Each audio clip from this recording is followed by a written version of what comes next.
Hey, there you go. There you go. I do believe it is time to get after it. Yeah, it is. Get after it time. Akira. He's got clout. Hell yeah, you do. Smash that like. Pump that thing. Share that link in the Discord. Share that link on the Twitter. Do it.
Yeah, let's get it, baby. Let's get it. It's that time.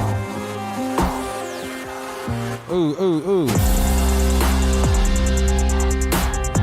Yeah, what up, baby? Look at you.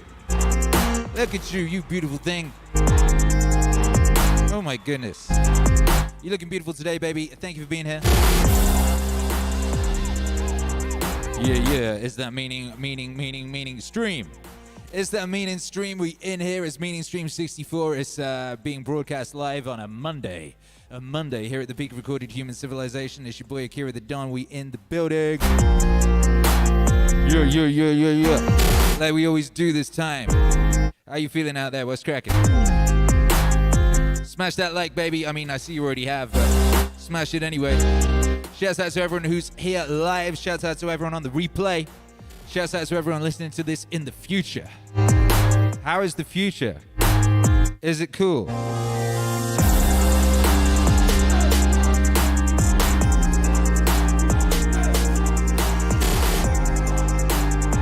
Yeah, I'm pretty sure it's cool. You're there. I mean, you're in it, so it must be, huh? Do not waste that time telling lies. Yeah. Did you know that on the original version of this song, that's what I'm singing? It just sounds like a guitar with sort of melody, but it's actually me going, don't waste your time telling lies to yourself, baby. Don't be lying to yourself, man. Because, like, you know, it might work, but really, you know, you're not telling the truth. You don't need to be confusing yourself like that. You don't need to be creating a boy who cried wolf situation inside yourself, you know?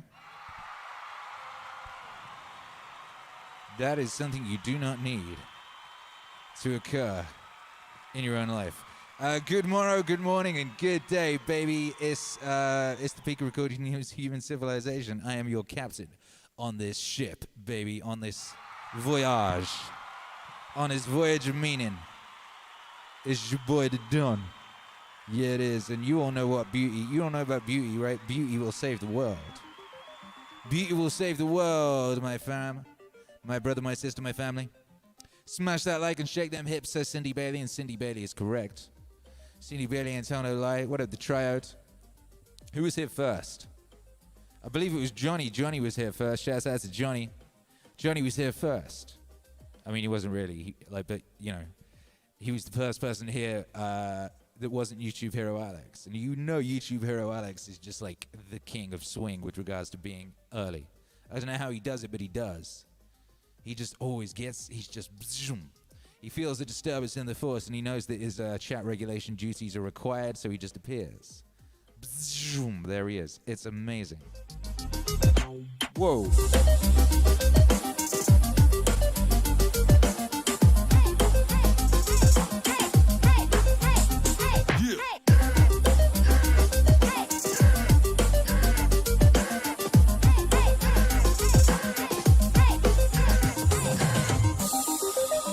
Shouts out to Hercules, my son. He's 7. He's downstairs learning Cinema 4D. Hercules is always like, he's like, Dada, can you get me Cinema 4D? I was like, all right, I'll get you a trial version, boy. We'll see if you can, if this keeps your attention for more than a day. We'll see. Maybe tomorrow you decide you want to be an architect. I don't know. But, you know, today Cinema 4D. And he's like, he's talking to his little friend who's been learning Cinema 4D. His little best friend who lives in Canada and talks to him through the iPad device. You know, they play Minecraft together. He says, Q, my dad's getting me Cinema 4D. Q's his name, you see. His friend is Q. That's his friend. His friend is that guy who's been, you know, feeding all that information to the internet for the past 4 years. That's Hercules' best friend. But anyway, he goes, Q, my dad's getting me Cinema 4D. And Q's like, oh, amazing. That's wonderful. Oh, cool. And Hercules is like, yeah, I'm going to make myself in 3D. And his best friend Q's like, Hercules, you're going to have to learn to make a circle first. Hercules is like, no, I'm just going to make myself. It's going to be awesome. Hercules always thinks he can just, like, the biggest, most ridiculous thing, and he's going to do that. You know, and he won't listen. An hour later, screaming horror and tragedy from downstairs because Hercules can't even make a goddamn circle. Of course he can't. He's just opened the software. He's so annoyed that he can't just instantly make a 3D version of himself. He just expects to be able to do these things, and I don't blame him. We do, after all, live in the future. Anyway, a couple of hours later, he's like, Dada. And he's very proud of himself. He'd not only made his first sphere, but he'd also attached that sphere to some kind of an oblong of some sort, and he'd also worked out how to make little figurines that held hands. It was a beautiful thing. So, you know, just a couple of hours, and the boy is already creating his own 3D digital world. What a time to be alive. Yeah. Shabba. What up, Jonathan Gordon says, first live stream, what up? Holy cow. Welcome to the wave, my guy. We're in here at Meaning Street number 64. You can tell all those people in the future when there's been millions of these, you'll be like, I was at number 64. They'll be like, God damn, you're at number 64? That's crazy. You're like, how was it? Yeah. You'd be like, yeah, it was nuts. He was still using a microphone that he held in his hand. You know, he wasn't just beaming directly into our minds. It was very, very, you know, crude, but oh so authentic. Oh so authentic, baby. It's that Meaning stream, you know what I mean? It's Monday. It's time to get after it. So we're going to get after it today, you know? I'm going to do a special Meaningwave Motivation live set. And when I say special, I mean, ooh! I don't know what's going to be in it. I'm going to be freestyling this one, and it's going to be epic. It's going to be epic. And you know, around these parts, we got a little tradition. We like to call it the International High Five, because we're an international community. We got people all over the globe, baby. We got people all over the place listening to these vibes, these waves, all of this stuff, you know, listening to these fine sounds emanating from my spaceship. Fine sounds like this. Woo-hoo! That's my monkey noise. I like it. Akira. Yo, pick up a rock if you got one. If you got a rock to hand, just pick that thing up, baby. Just pick up that rock. You know, hug it to your chest. Maybe you can get that rock above your head, baby. Maybe you can't. You should try.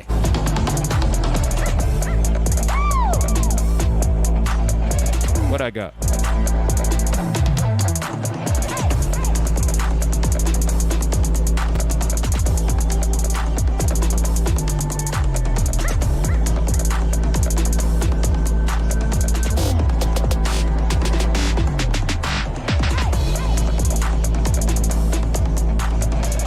I got a Meaningwave statue made out of solid. It's like a sun.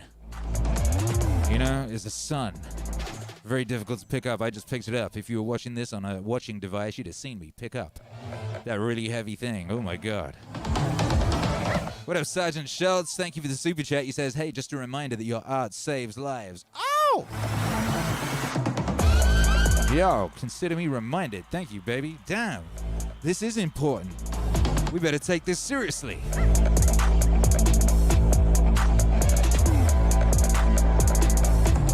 Yeah, we had. All right, baby. So I want to know for the international high five, I want to know two things, baby. Two things, two words. Where are you? And what is your motivation? Yo. You tell me those truths, baby. You tell me those things.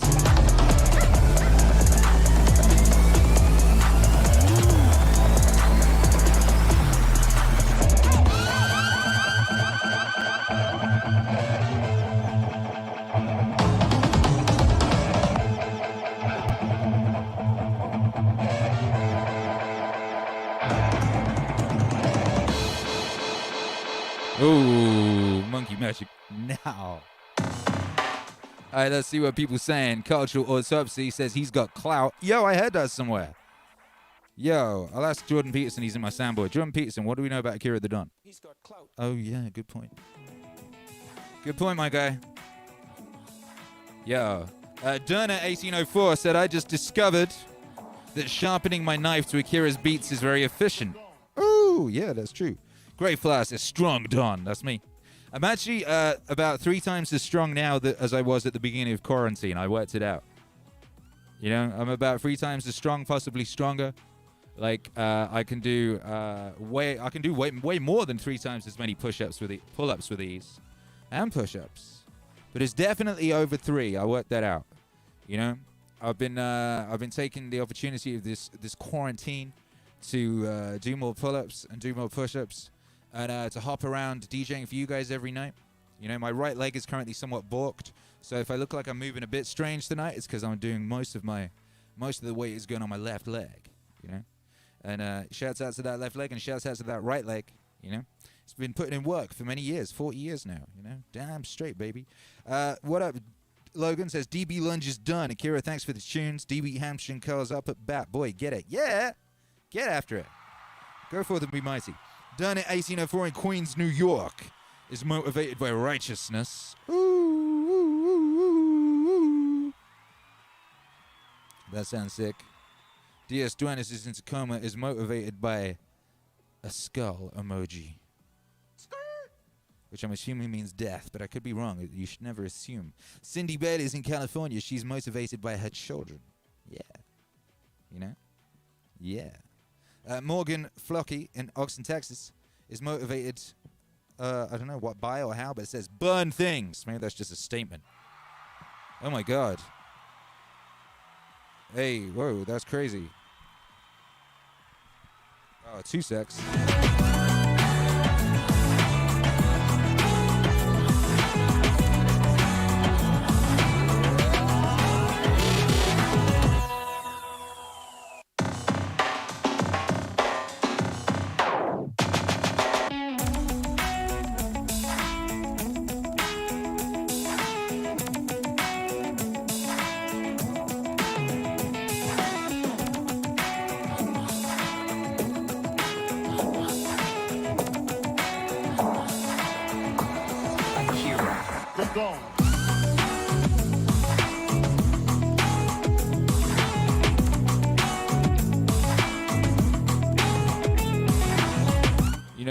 I just got a notification on my phone that a new Mr. Plinkett video dropped, you know, so I had to add that to my watch later, and I also had to leave a comment on it, because, you know what I mean?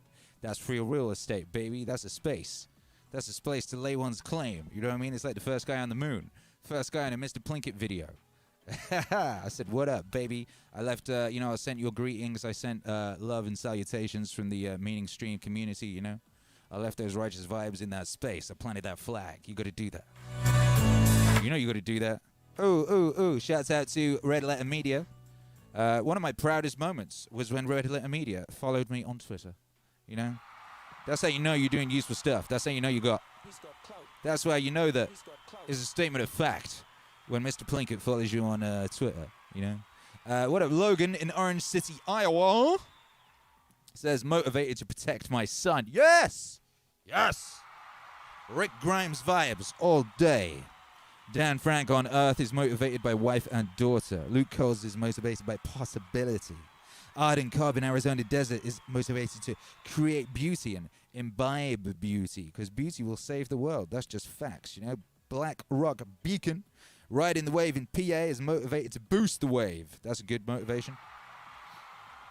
Yo, I believe in that, man. I believe in that. Hey, Einar Aid Bendiksen in Norway, motivated by nothing. Just having fun. Fun ain't nothing, baby. Shouts out to Norway all day long. I think that's where my little brother lives, so I could be wrong. No, he's in Denmark. I was wrong. I keep forgetting where he is, you know? It's so far away, and I can't picture it because I haven't been there to see him. You know? But anyway, shouts out to him. He's a bad little dude. He's a bad little dude. I saw him yesterday on the internet. I said, little brother, send me an Italo disco playlist. I want to do an Italo disco set, and he's an authority on Italo disco. You know, I got like 60 Italo disco joints that I know are great. He's got like 600. So yeah, that might happen. He hasn't sent it me yet. He said he would, the little git, and he hasn't. God damn it. What are you going to do? Solanza in upstate New York says, motivated by new Akira albums and then them sideways looking eye joints. You know what I mean? The sideways looking eye joints. I don't know what they're supposed to mean. What are they supposed to mean? You know, I thought they were used in like a sexual connotation when you were getting down in the DM. Yeah, that's what I heard in a rap song.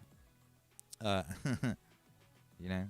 Solanza, yeah, shouts out to you. The trio, it says sometimes you gotta play when you're hurt.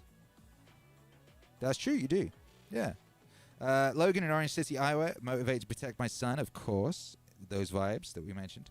Timothy Delgazo says, "Skirt, bass god." We need that bass god noise. I need to get little B on my soundboard. Keep reminding me. Well, we got 2 new things coming on the soundboard today. I just got to load them up in a minute. Ras Christofari said, this should have been the Nintendo stream, though. No? What should have? This one. Why? What? Don't confuse me. Shouts out to Timothy Delgato. Thank you for the super chat. It says, Space God. Oh, Space God. Space God.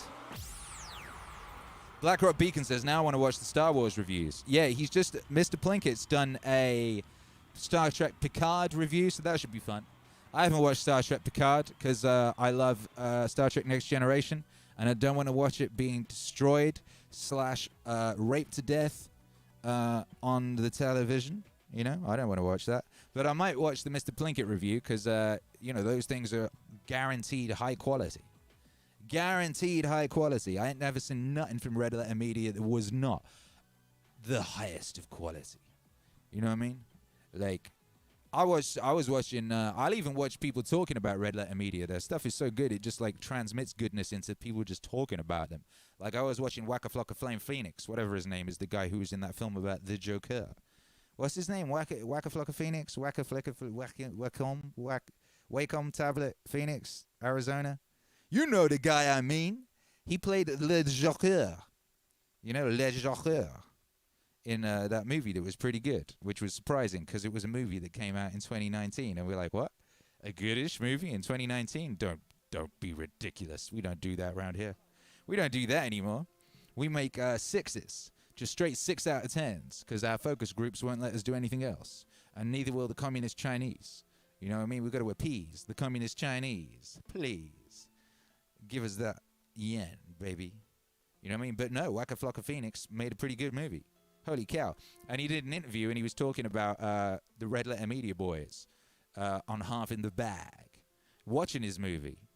And he like really cared what they thought because he respected them. How crazy is that? And that was a dope one because your boys, Mike and Jay, like totally disagreed.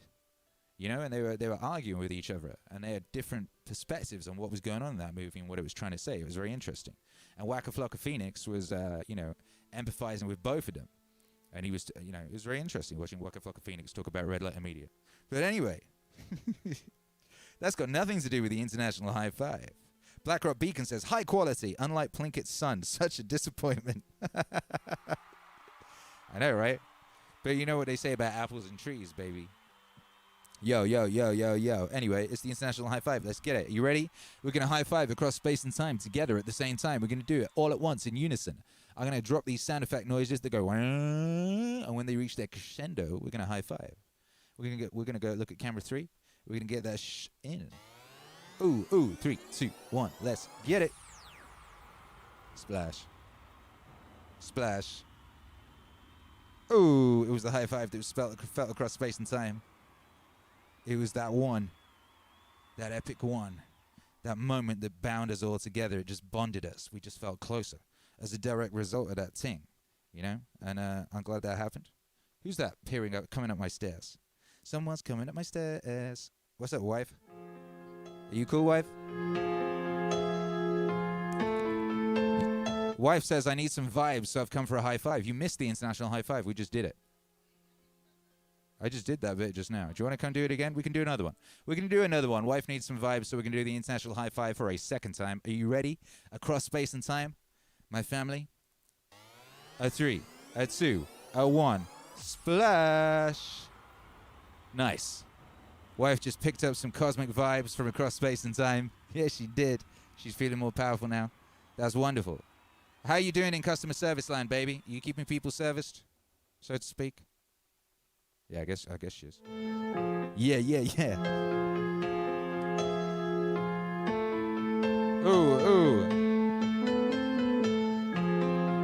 Now here's a goddamn instrumental. Do.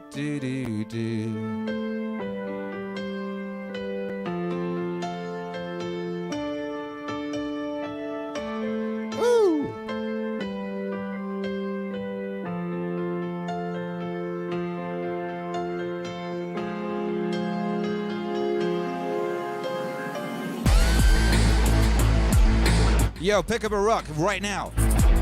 This is your time to shine. If you got a rock nearby, pick it up right now. This is a song for picking up rocks too.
Akira.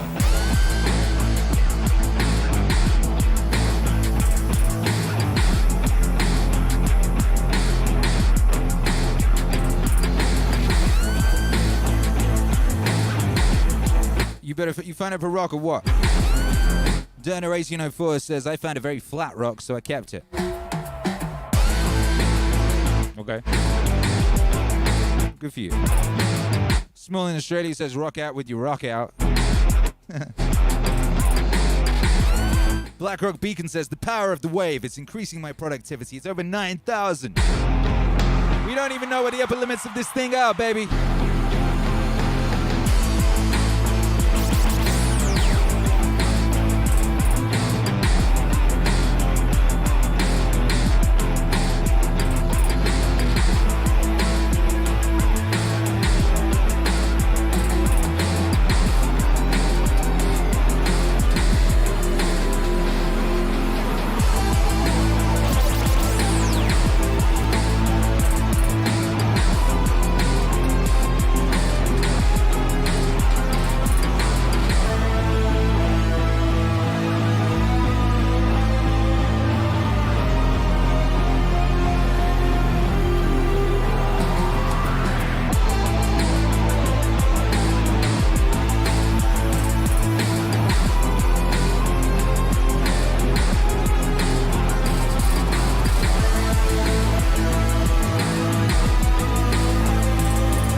God damn.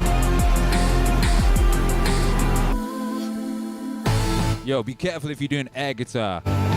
Like right now, if you're doing some air guitar like I was, make sure if you haven't balked your leg and forgot that you balked your leg and you go a bit crazy on the air guitar, because you might do yourself an injury. Air guitar injuries are nothing to be sneered at, my guy. Oh!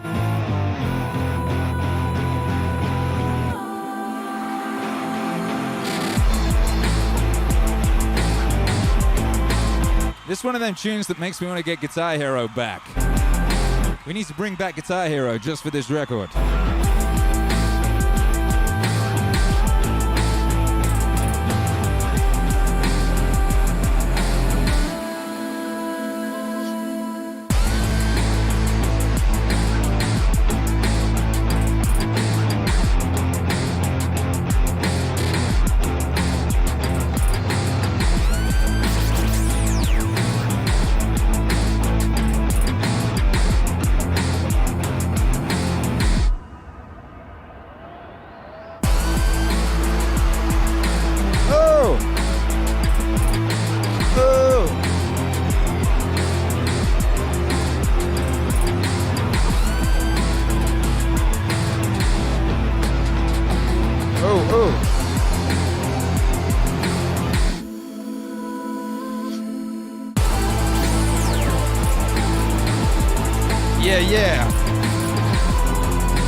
God blimey, eh? Well, core blimey, governor. What a time to be alive. That was Akira the Don. Tarantulas. Instrumental. That was the instrumental of that tune about that movie Arachnophobia. You know, that's just always perennially relevant. That's what that tune is. Perennially relevant. Perennially is very difficult to say. But it is anyway. Yeah.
Yeah.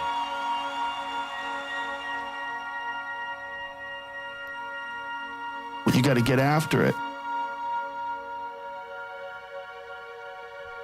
Get after it.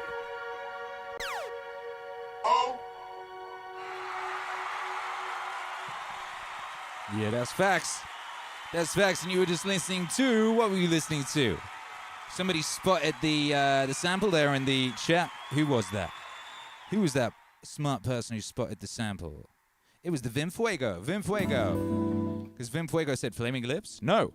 Why do people always get Flaming Lips and Mercury Rev confused? They're completely different. One of them's amazing, and one of them is, the Flaming Lips. Shouts out to the Flaming Lips. Come on, but Mercury Rev.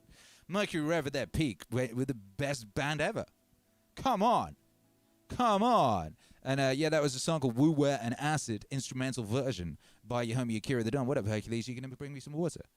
Like a beautiful sun. Are you really going to do that? You are. Aw, thank you, boy. I love you. Thank you very much. What's that? What's that? What did you make him for Cinema 4D? Come tell everyone about it. Everyone wants to know.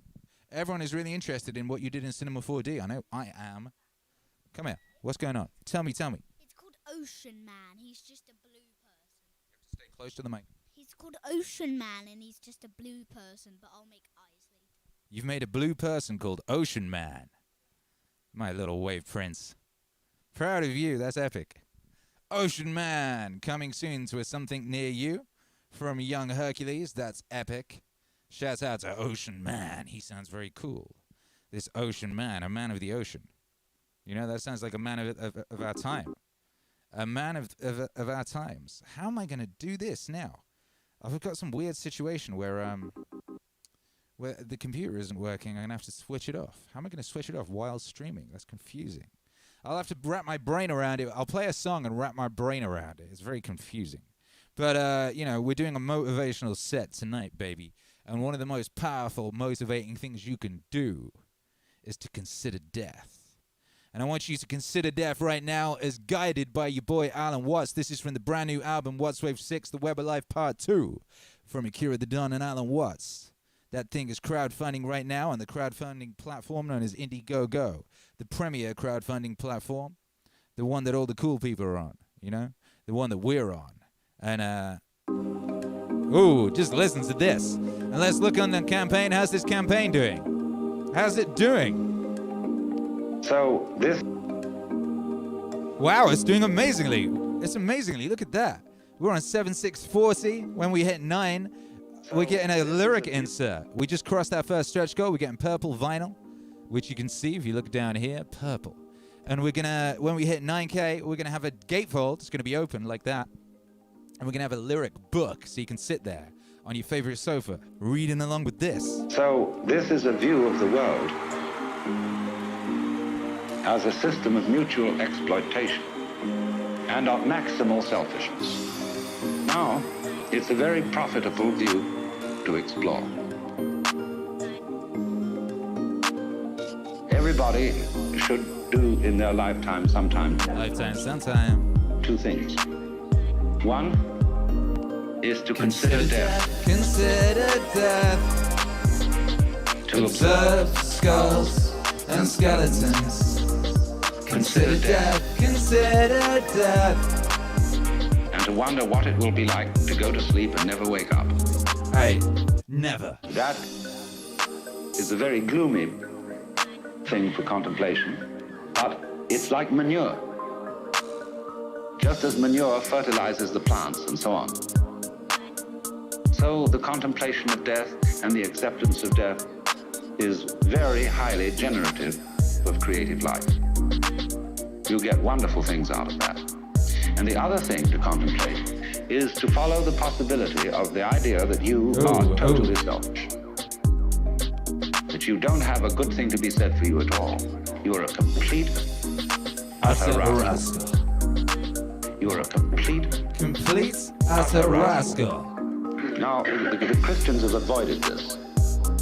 Because although they say in their Episcopalian form of confession that we have erred and strayed from thy ways like lost sheep, and we have followed too much the devices and desires of our own hearts, too much. We have offended against thy holy laws, We've left undone those things we ought to have done and done those things which we ought not to have done. And there is no health in us. But it ought to be different. Ought to be different. And we're going to do our best to amend with the help of God's grace. That is a real con act. If you equate health with genuine love and perfect unselfishness, then in that sense there is no health in us when we look at ourselves from this point of view. Yeah! Consider death. Consider death. To Observe skulls and skeletons. Consider death. Consider death. and to wonder what it will be like to go to sleep and never wake up. Never. Consider death. Consider death. To Observe skulls and skeletons. Consider death. Consider death. Yeah. and to wonder what it will be like to go to sleep and never wake up. Never. Never. Never. You know, think about that. Think about that. You know, your boy Gary Vee, someone said to him for some motivation, they said, "You're going to die," he said. Because Gary Vee is secretly a very stoic boy, B-O-I. You know, he's a stoic boy. Yes, he is. And, yeah, you know, that's a good thing to consider, is death. That's a good way of getting motivated, baby. Consider some death. Consider the fact that you could get hit by a falling bus tomorrow. You know, long before there was such a thing as the Tom Hanks disease, there were many ways you could die. Many, many ways you could die every day, and most people didn't think about them because they were too busy living their life. They weren't thinking about the fact that every time they got in a car, they could get hit by someone, you know, by a person wielding a giant mallet, like a giant comically vast mallet. A person could appear with a comically vast mallet and just whoop you. A piano could fall from the sky. It's been known to happen. Sometimes people just spontaneously combust. That's been known to happen. People just combust.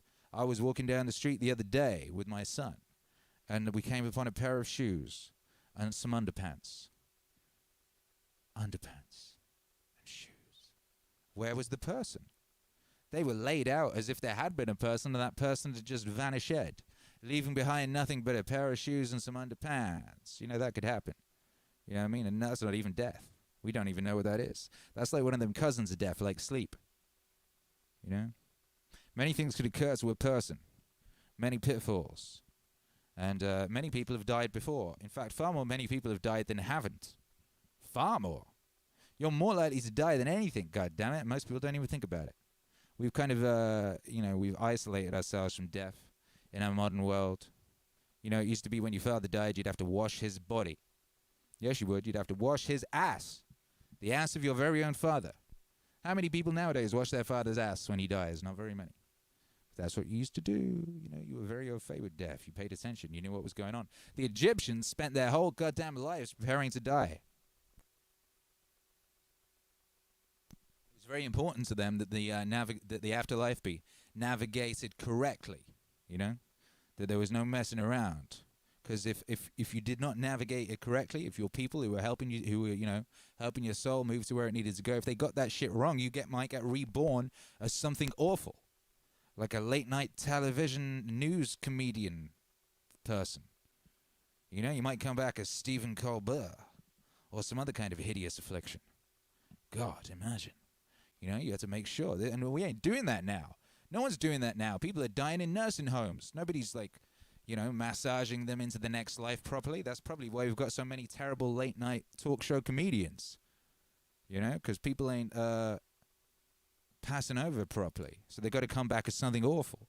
So then God's like, well, we got to make some special new awful things for all these morons to come back as, who didn't get massaged through into the other side properly. We're going to have to invent late night television show comedians, and we're going to have to not give a show to Norm Macdonald.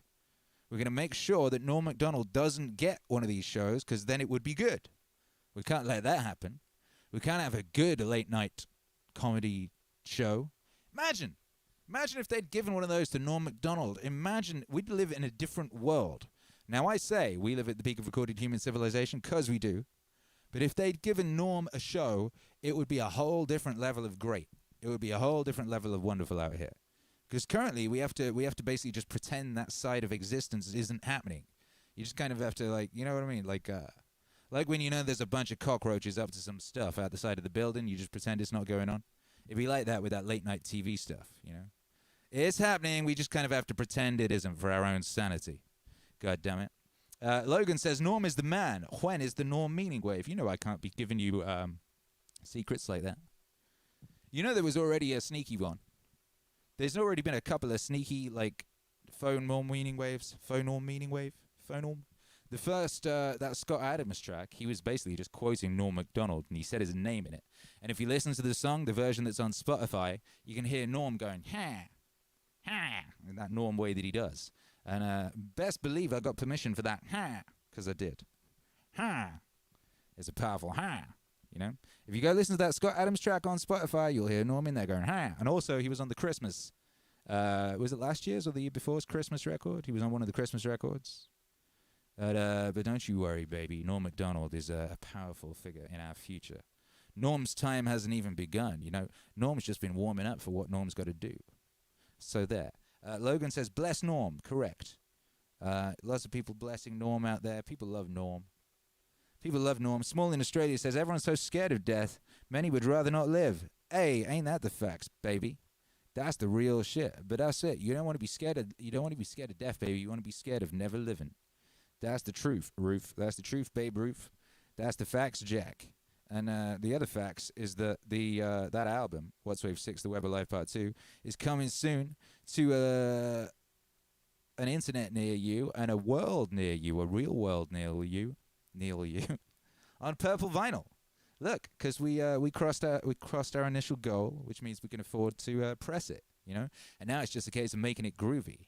So it's gonna be purple. We cross that stretch goal, and the next one makes it double gatefold and brings you a lyric sheet, and that's very exciting. And that's partly because people have been buying all these packages, both albums and stickers.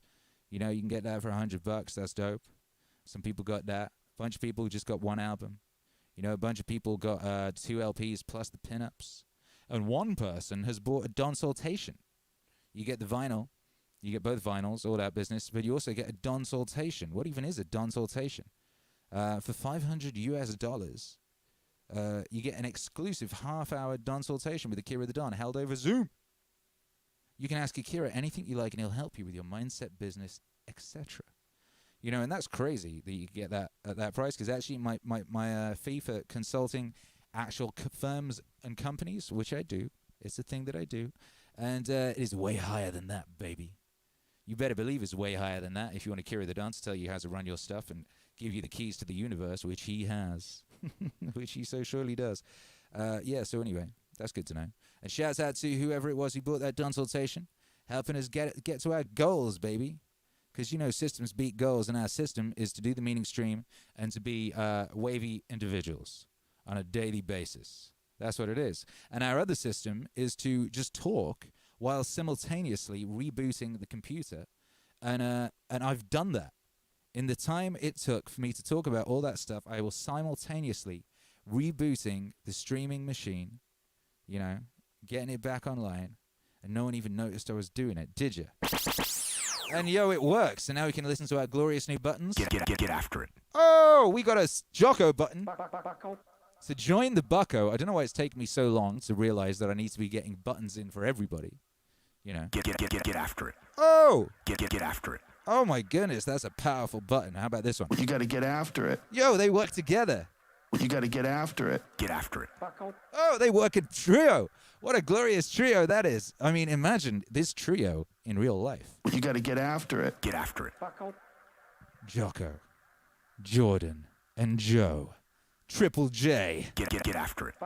You got to get after it. Imagine Triple J getting after it on a record. Imagine if that was going to happen very soon. Would that freak you out? Would that be really exciting if that was going down? I know I would be excited by such a thing, but hell, you know me. I don't like to talk too much about the future. You know what I mean? I like to let things be known as they occur. You know, so that's what's up. You know, Russ Christopher says, regulate, reduction, multiply, production. That's a good one. I like that. Roberto Sanchez says, Triple J, the dream team. Yeah, get after it, bucko. Chef Ken says, get after it. Solange says, the Trinity of Meaning. Yeah, basically. basically is. That's what it basically is. And we're going to basically do this epic Meaningwave set. Yes, we are. We're going to do that in a second. I'm just going to make sure everything's working on this machine that I just rebooted while simultaneously talking. Just powerful talking activities. So let's try. Let's put on a little quick instrumental. Oh, this is nice. Charlotte Weeble-Narkevich. What a beautiful name. Says JJJ. Chef Ken says, yeah, Triple J. Yeah. Roberto Pacquiao says, ahoy. Blackrock Beacon says, powerful talking. In it just. ShriftyBot just dropped a very aesthetic little combo of emoji and words and letters, numbers. That looks like an epic password. Everyone go hack ShriftyBot's Gmail account. Josh in. Don't hack his account. That would be awful.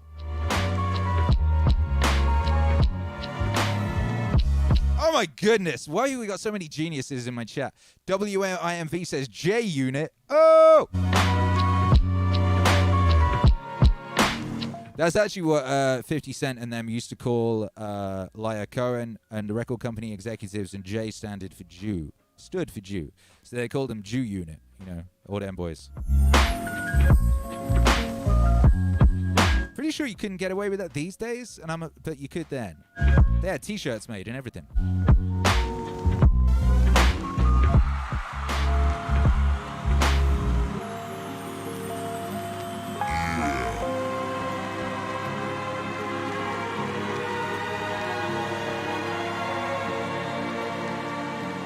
The next question.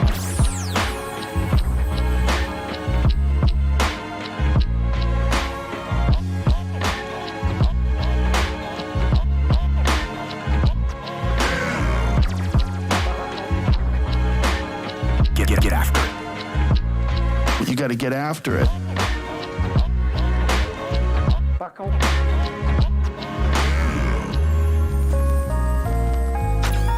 Yeah, you do. Shrifty Buzz says we got Jocko running the cybersecurity. Hell yeah.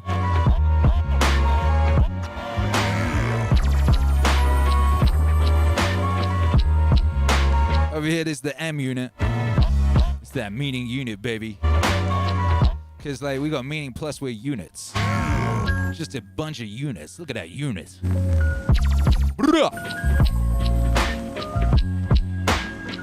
Yo, anyway. We're about to get in on that meaning stream. Let's see where we're at with the campaign. We're at 127 with 104 backers with the campaign. We're on 7640. You know what I mean? Let's see if we can get up to 130% during this set. That would be pretty cool. If we could get to that point. Just getting close to that goal, close to that lyric book. We're going to have that lyric book designed by Captain Jack, maybe even with some cool illustrations or something. You know what I mean? Like a beautiful lyric book from which to read the lyrics. Music video for the second single from What's Wave 6 is going to drop this Friday. So Hercules, you better stop playing with Cinema 4D and come out with me tomorrow and film that video. God damn it. I think that's what we need to do. We need to go film an epic music video. Just some good old boys, Here's the thing about Los Angeles. You got to remember, Los Angeles isn't a real place. Nothing here is really here. I'm looking out the window at all this beautiful, lush green. All this beautiful, lush green. I wonder if we can get camera 2 on that. I wonder if we can see out the window. No, it's just what? Oh, you kind of bit. But not really. But anyway, just best believe me, it's lush green. But you have to remember, none of it's from here. None of it's real. Los Angeles is a set dress. It's a movie set. The whole place is a movie set. The whole thing is a movie set. And right now, with lockdown going down, it's a vacant movie set. And you know what you can do with a vacant movie set? You can make a goddamn movie, baby. You know what I mean? So me and Hercules, we need to take advantage of this situation. Get out there and utilize that vacant movie set that's called Los Angeles. You know what I mean? And get after it. And speaking of getting after it... Get after it. You got to get after it. Akira.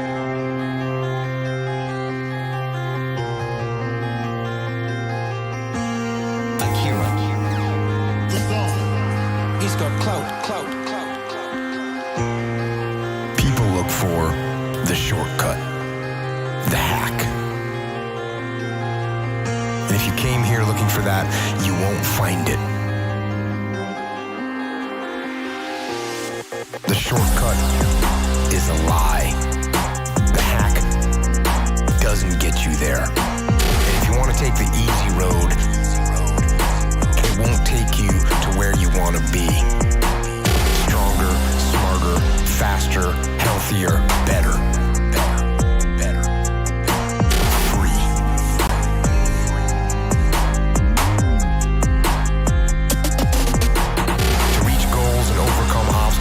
And be the best version of you possible will not happen by itself. It will not happen cutting corners, taking shortcuts, or looking for the easy way. There is no easy way. There is only hard work, late nights, early mornings, practice, rehearsal, repetition, study, sweat, blood, toil, frustration, and discipline. Discipline. Discipline. Discipline. Discipline.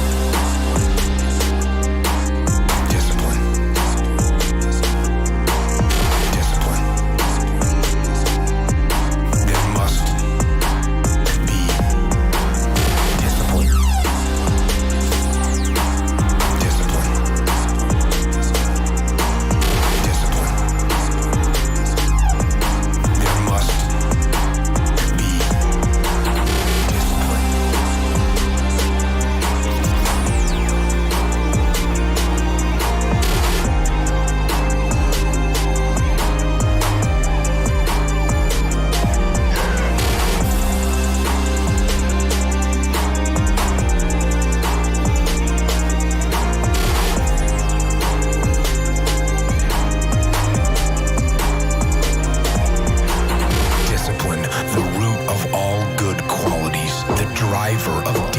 Execution, the core principle that overcomes laziness and lethargy and excuses.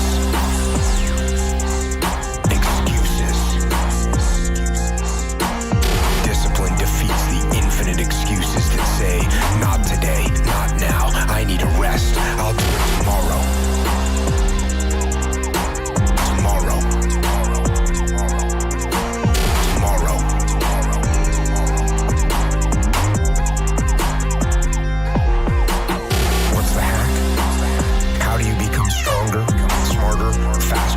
Healthier? How do you become better? How do you achieve true freedom? There's only one way. The way of discipline.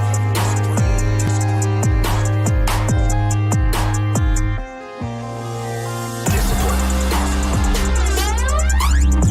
Discipline. Discipline.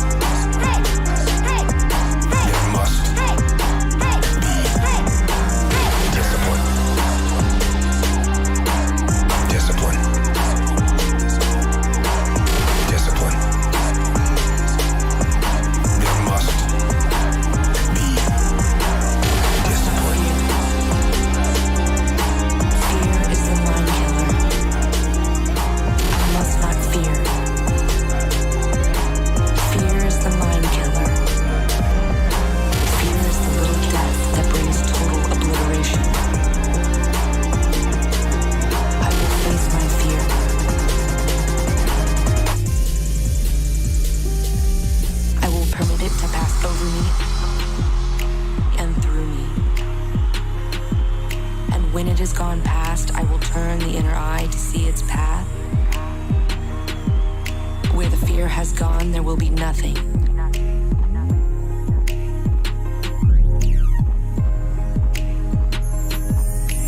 Only I will remain.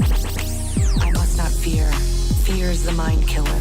Fear is the little death that brings total obliteration. I will face my fear. I will permit it to pass over me and through me.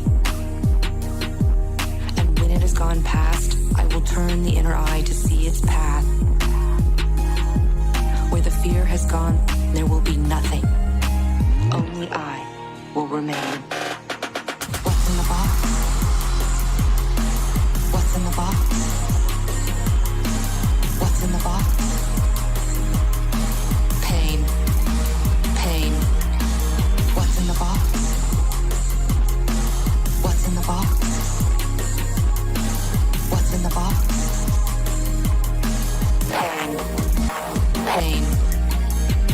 the box? What's in the box? What's in the box? Pain. Pain. What's in the box? What's in the box? What's in the box? Pain. Pain.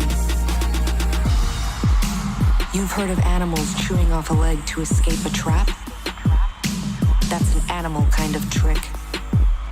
A human would remain in the trap, endure the pain, feigning death that he might kill the trapper and remove a threat to his kind. Why are you doing this? Why are you doing this? To determine if you're human, be silent. It burns. Silence. His world emptied of everything except the hand immersed in agony. He thought he could feel skin curling black on that agonized hand, the flesh crisping and dropping away until only charred bones remained. What's in the box? What's in the box? What's in the box? Pain. Pain. What's in the box? What's in the box? What's in the box? Pain, pain, pain, pain, pain, pain, pain, pain. I believe that most human beings are only living at about 40% of their capability. The mind has a governor, like a car. If you're driving a car and the car has a governor on it, the car may say 130 miles an hour, but the governor's set for 90, for 90, for 90, for 90. Once that governor sets in, you get to 91, that car starts doing this. The car wants to go. The car wants to go, but that fucking factory said, we're not going past 91. We have a factory, a nice governor in our brain, and it's a survival mechanism. It protects us from pain and suffering. The second we feel that shit, our mind says, oh no, this isn't fun. We should back off. We should sit down, find something more comfortable. And there's something about the mind. The mind has the tactical advantage over you at all times. At all times of your life, the mind has a tactical advantage over you. Why is that? It knows what you're afraid of. It knows your insecurities. It knows your deep, dark lies. And it starts to push you away from that shit. It pushes you in a direction that is comfortable. The mind controls everything. The mind controls everything. The mind controls everything.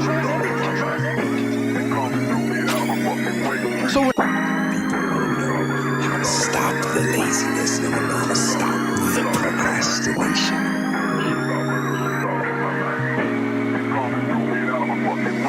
They have some idea in their head, some kind of a vision of what they want to do, but they don't know where to start. And so they say, hey, where do I start? And when's the best time to start? Where do I start? And when's the best time to start? Where do I start? And when's the best time to start? And I have a very simple answer for that. Here and now.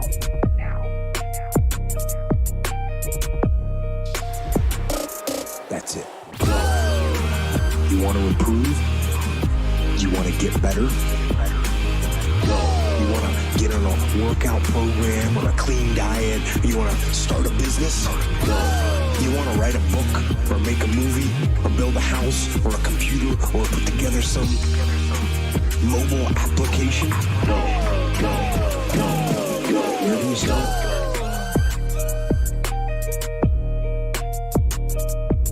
You start right here. And when do you start? You start right now. Right now. Right now. You initiate the action aggressively. You go. You want to improve? You want to get better? Go. You You want to get on a workout program or a clean diet? You want to start a business? No. You want to write a book or make a movie or build a house or a computer or put together some mobile application? No. The idea isn't going to execute itself. And the book isn't going to write itself. And the weights out in the gym, they're not going to move themselves. You have to do it. And you have to do it now.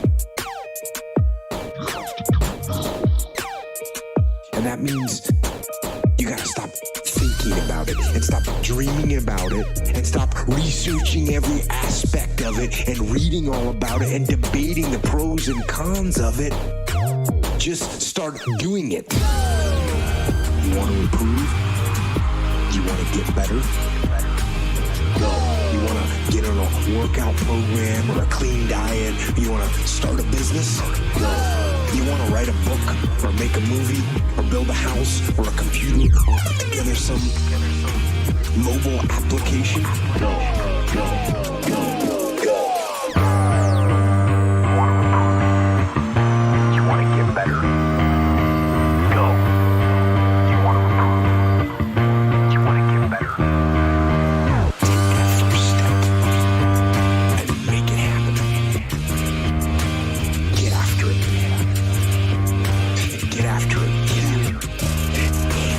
Talking about combining skills, you said that you should learn to sell, learn to build. If you can do both, you will be unstoppable. Akira. This is a very broad category. There's two broad categories. One is building the product, which is hard, and it's multivariate. That can include design, that can include development, that can include manufacturing, logistics, procurement. It could even be designing and operating a service. It has many, many definitions, but in every industry, there is a definition of the builder. The seller, the builder, the seller, the builder, the seller, the builder, the seller, the builder, the seller, the builder, the seller. The ultimate is when one individual can do both. That's when you get true superpower. That's when you get selling has a very broad definition. Selling doesn't necessarily just mean selling individual customers. It could mean marketing. It could mean communicating. It could mean recruit. It could mean raising money. It could mean inspiring people. It's a broad umbrella category. Generally, the Silicon Valley startup model tends to work best when you have two founders, one of whom is world-class at sales and one of whom is world-class at building. Steve Jobs and Steve Wozniak with Apple, Gates and Allen with Microsoft. There's a builder and there's a seller. The ultimate is when one individual can do both. That's when you get true superpowers. Get after it. The builder. The seller. Hey! The builder. Yeah. The seller. The ultimate is when one individual can do both. That's when you get true superpowers. The builder. The seller. The builder. The seller. The ultimate is when one individual can do both. That's when you get true superpowers. The real giants in any field are the people who can both build and sell. And usually, the building is the thing that, like, a salesperson can't pick up building later in life. It requires too much focused time. But a builder can pick up selling, playing. If you're at the intersection of these two, don't despair, because you're not going to be the best technologist and you're not going to be the best salesperson. But in a weird way, that combination of two is unstoppable. Builder, seller. The builder, the seller. The ultimate is when one individual can do both. The builder. Yeah. The builder. The seller. The ultimate is when one individual can do both. That's when you get true superpowers. The builder. The seller.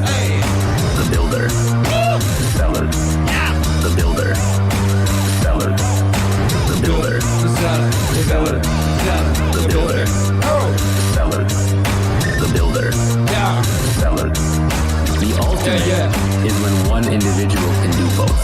That's when you get true superpowers. What separates me from a lot of people is they go into a daunting task, and the task is overwhelming. Akira. I heard the pull-up record was 4,020 pull-ups, and I was talking about breaking this record. People are like, oh my God. I went right to a pen and paper. What are you doing? I'm doing the math, man. I'm doing the math, man. Hey! What are you talking about? I'm doing the math, man. I'm open-minded to the fact that, okay, if I do 5 pull-ups in a minute for so many hours, I can get so many pull-ups in. How much time do I have to rest? I was breaking the math down. You have to be open-minded to the possibilities that I can do this. Get after it. Once you shut your mind down to the possibility that it can be achieved, there's no way it can happen. So that's why my eyes and my body light up about things, because I know that if you're in a fight, you have to attack. You have to keep attacking. The enemy has to know he is not going to give up. Hey. The enemy has to know he is not going to give up. He must break the soul, whatever the fuck is in front of him. Whatever the fuck is in front of him. Whatever the fuck is in front of him.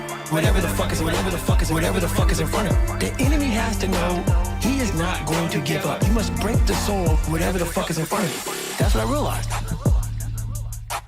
I was never breaking the soul of anything in front of me. So that's why I came with a thing called taking souls. I started to devise ways to break a soul of a human being, of the object, of whatever's in front of me. If you keep on attacking something, nothing wants to stand in front of anything that is relentless. Nothing. That's when a lot of stuff started clicking, man. I started watching those instructors on the side. They've been there, done that. Now they're instructing you. They have their parkas on, it's usually cold, coffee, drinking their coffee, and they're beating the crap out of us. And when I started realizing, I started playing mind games. And I was like, you know what? I bet these fuckers are looking at us, judging themselves about when they were going through hell week. About looking at Goggins right now. I was better than him. I was better than that guy. I was better than that fucker over there. And I was like, okay. So what I started doing was I got my boat crew. It's Wednesday and everybody's broken, everybody's beat up, man, and everybody's like just kind of just trying to get through hell week now. And they tell you how you're supposed to feel. So you are feeling that way. I was like, don't let these motherfuckers tell you how you're supposed to feel. No, it's day one, motherfucker. This is hour one. So I was getting my boat crew all jacked up. I said, we're gonna take these motherfuckers' souls. So when they had us doing this simple thing that guys are struggling with, Bro Crew 2 was just launching the fucking boat and you're yelling, yeah, you can't fucking hurt us, can't hurt Bro Crew 2. And I looked on the instructors' faces and it looked like someone had just fucked with their soul.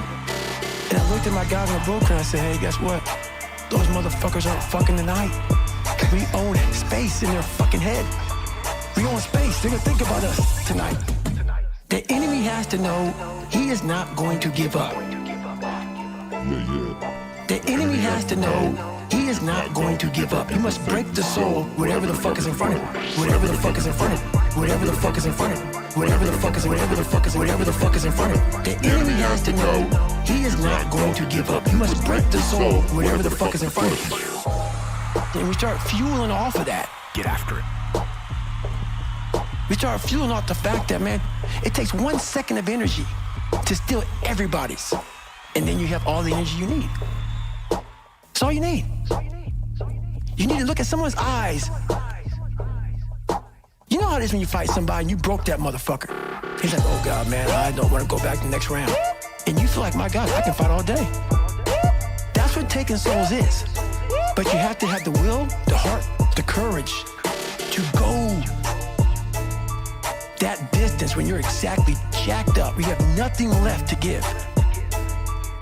And give more. You know how you get that fight or flight response? When you get to move real quick?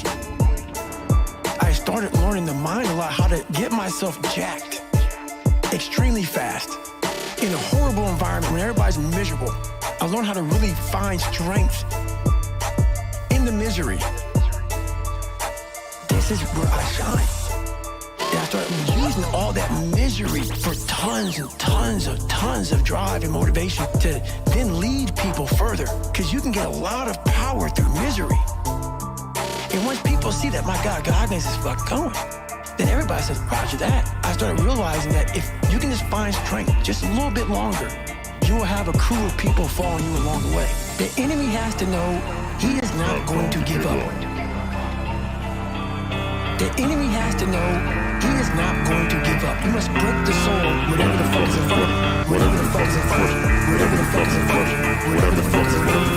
Whatever the fuck is in front of you. The enemy has to know he is not going to give up. You must break the soul, whatever the fuck is in front of you. So I wake up early. Yeah. I wake up at 4:45. Get after it. I like to have that psychological win over the enemy.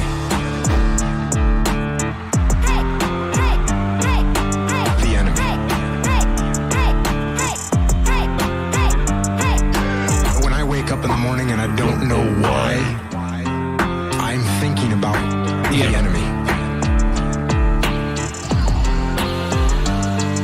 and what they're doing. And I know I'm not active duty anymore, but it's still in there that there's a guy that's in a cave somewhere and he's rocking back and forth and he's got a machine gun in one hand and a grenade in the other hand. Get after it. Waiting for me.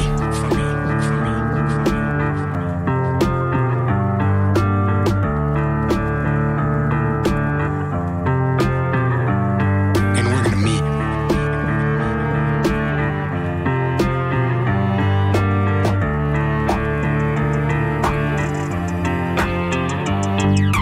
The enemy. Yeah.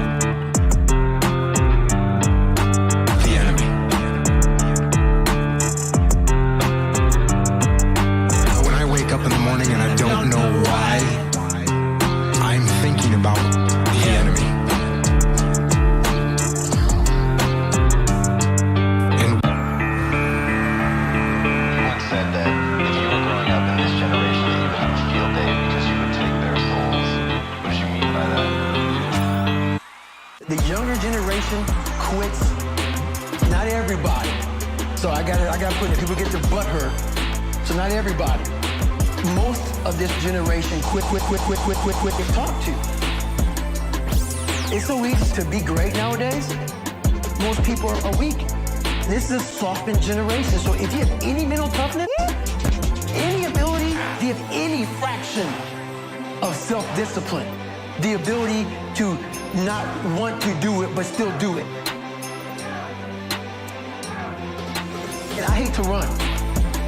And what makes me so crazy, people go, well, why do you run if you hate it? What are you talking about? I don't want to take showers and eat either. I hate that too.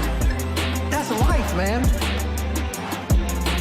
It wasn't until I changed that mentality that I became somebody. I hated going to school, so guess what? I was dumb as shit. 1 + 1 is 2. But if you can get through to doing things that you hate to do, on the other side is greatness. 1 + 1 is 2. But if you can get through to doing things that you hate to do, on the other side is greatness. On the other side is greatness. 1 + 1 is 2. But if you can get through to doing things that you hate to do, on the other side is greatness. On the other side is greatness. I've been lucky. I've been blessed. I've had a life that I would not trade with anyone in the world. When you talk about Ramadi, that was the high. Because I was leading men in combat, which was something that I always wanted to do. And something that I felt that I was destined to do. And when I was in that situation, I knew that. I don't look back and say, oh, I wish I would have enjoyed that. No, I knew it then. This is it. This is it. This is it.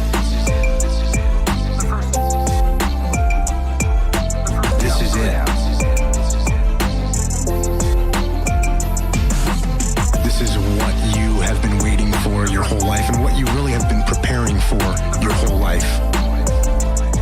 And I was lucky to be there, and I was lucky to have incredible guys to work with. I was lucky enough to have guys that were so brave and so dedicated. I will use the word fearless, not that they didn't have fear, but that they overcame it all the time.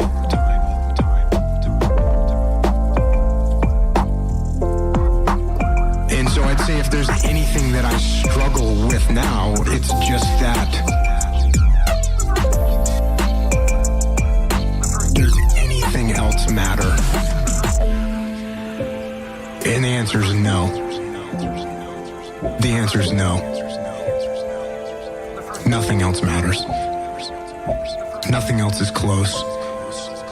And so you have to deal with that.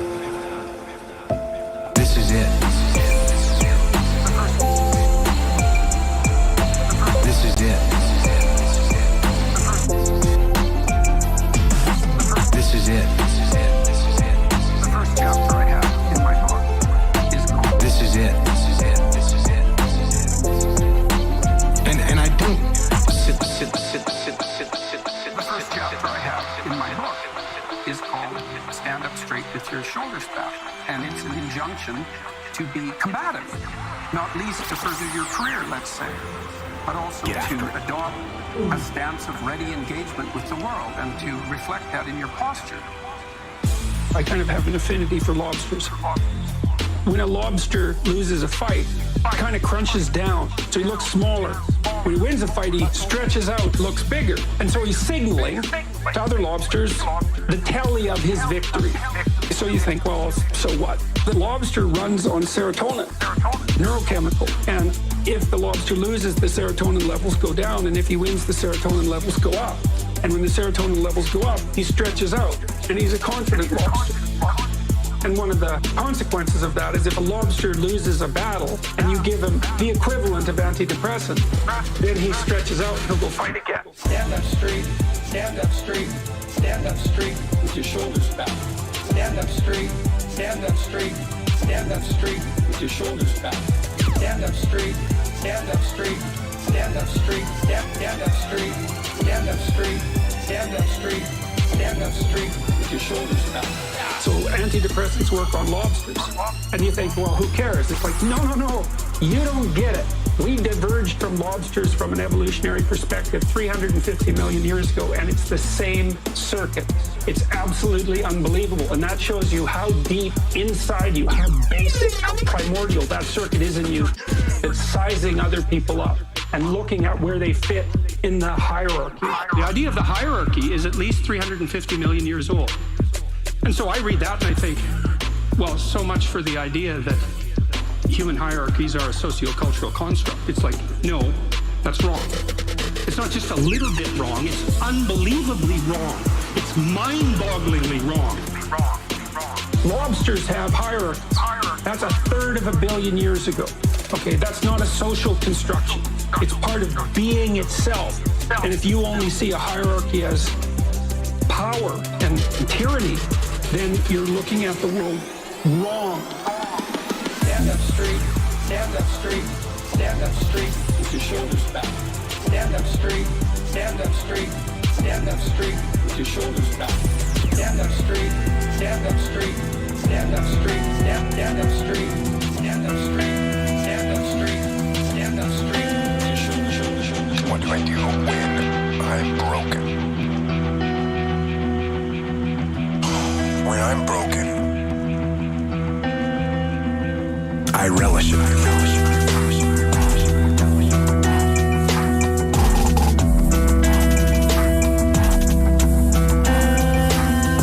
I relish it. That's what I'm gonna do. Because if I'm broken, then I just found my limitations. And until I know what my limitations are, how can I push them? How can I get better? But once I feel it, once I see where I was broken. Then I can attack that weakness. I can fill in that gap. I can reinforce that breach. If you break, it means it's time to fortify your will to make it stronger. When I'm broken, I relish it. When I'm broken, I relish it. I relish it. How do you experience beauty and joy in your life? What situations do you put yourself in? What makes you laugh? What's the fun stuff for you? Funny you say that. I just retired from the military in November 2015. And I was going and going and going and going. And I never really, I was a happy guy, but I'm never in the moment of like sitting back and I want to travel here to have fun or do this or that. I've never been that person. But the first time I really got a chance to experience true happiness and true peace. So what I did to myself to become who I am today, it takes a great toll on your body. I believe God gave me time to rest, and he took me out of commission. Not even the mind of Goggins could get me back up. So I had about a good 6-7 months where I was out. And when I was out, I had time to reflect on all I had accomplished. And that was the first time in my life where I sat back and said, wow. Because only I may be telling you some of the story, I know the exact truth of how brutal my life was. And how I shouldn't be on this show today. And how the mind and how beautiful it is.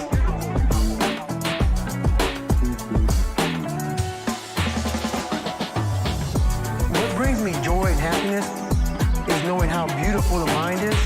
What brings me joy and happiness is knowing how beautiful the mind is. What brings me joy and happiness is knowing how beautiful the mind is. And I'm one of the few people that didn't read about it, didn't experience it through some drug. I got to experience the beauty of true fucking willpower. True fuck you. I'm gonna fail. I'm gonna fucking fail. I'm gonna fucking fail. I'm gonna fucking fail. And I will succeed. Just me talking about that gives me a feeling I know what I did.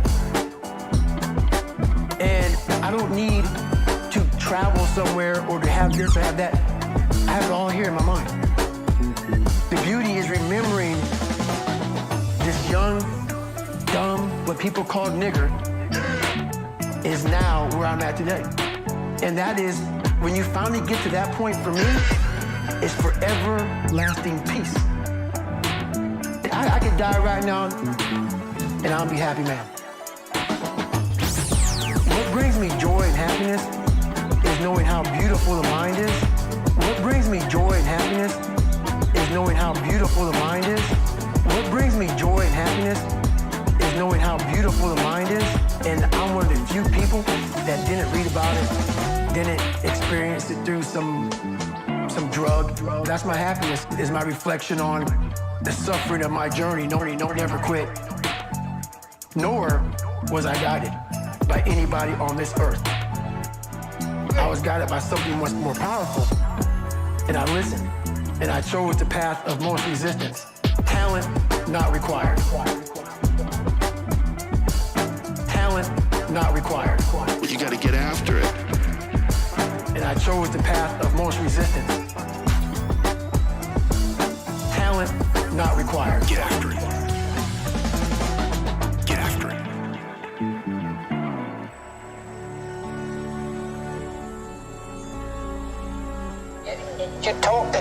You talk sometimes about weak men.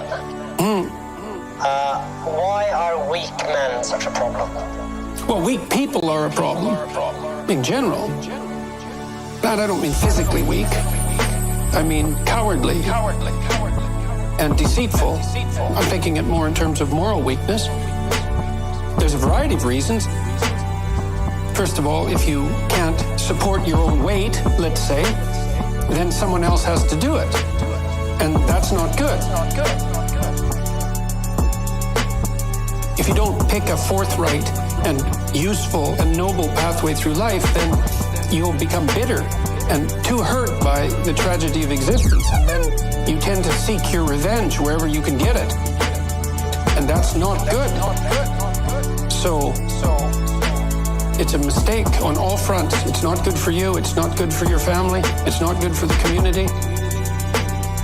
It's certainly not a good medium to long-term strategy because life is very, very difficult and you have to be prepared for that. That's strength. That's strength. That's strength. And necessary. And necessary.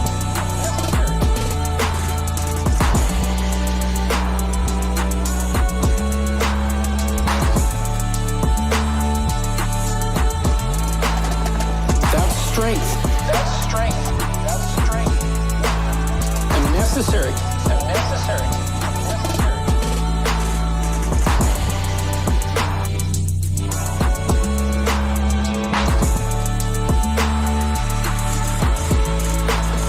I had a watcher the other night at my lecture in Oslo, and he wrote me a letter. He was a 17-year-old boy. His father had died suddenly about 6 months before, and he found his dad when he was dying and was very, very shocked and horrified and hurt by what had happened. And I had recommended on my YouTube lectures that one thing you could aim for was to be the strongest person at your father's funeral. And so that's what he did. And he helped his mom, and he wrote a 200-word eulogy and got through it. And so, good for him. That's strength. That's strength. That's strength. That's strength. And necessary. And necessary. I believe that people are stronger than their misfortunes. Misfortunes.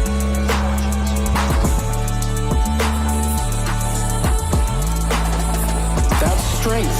That's strength. That's strength. And necessary. And necessary. I believe that people are stronger than their misfortunes.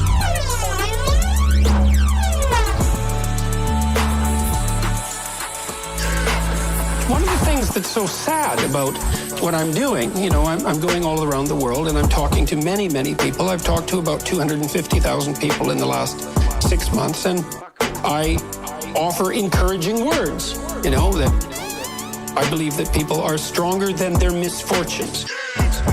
I believe that if you turn around and confront the vulnerability that's part and parcel of life, you'll find within yourself a strength that will transcend that. I believe that not only to be true, but supported by the best clinical evidence. It's important for lost young people, male and female alike, to develop a vision and take on some responsibility and understand that they have a vital role to play in the world. The lack of their best hurts everything. And the sad thing is that there's very many people who have not heard an encouraging word in their life. It takes so little to encourage them that it's rather tragic.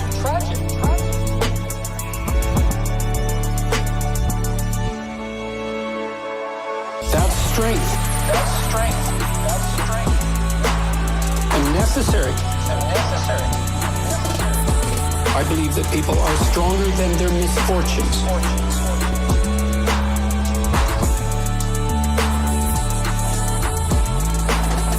That's strength. That's strength. That's strength. And necessary. And necessary. I believe that if you turn around and confront the vulnerability that's part and parcel of life, you'll find within yourself a strength that will transcend that.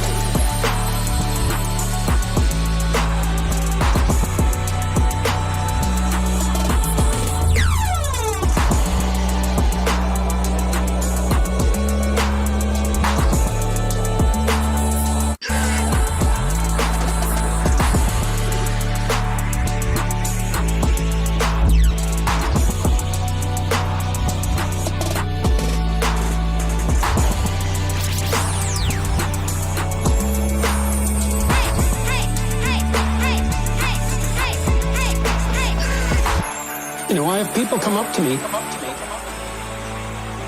Many people every day in the lectures and on the street who tell me I was in a bad place, I was struggling, I've been watching your lectures, I've been reading your book, I put my life together, I'm trying to be responsible, tell the truth, things are way better.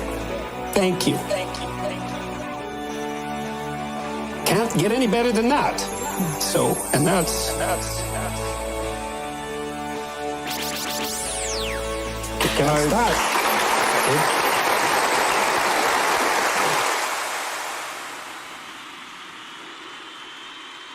Get after it.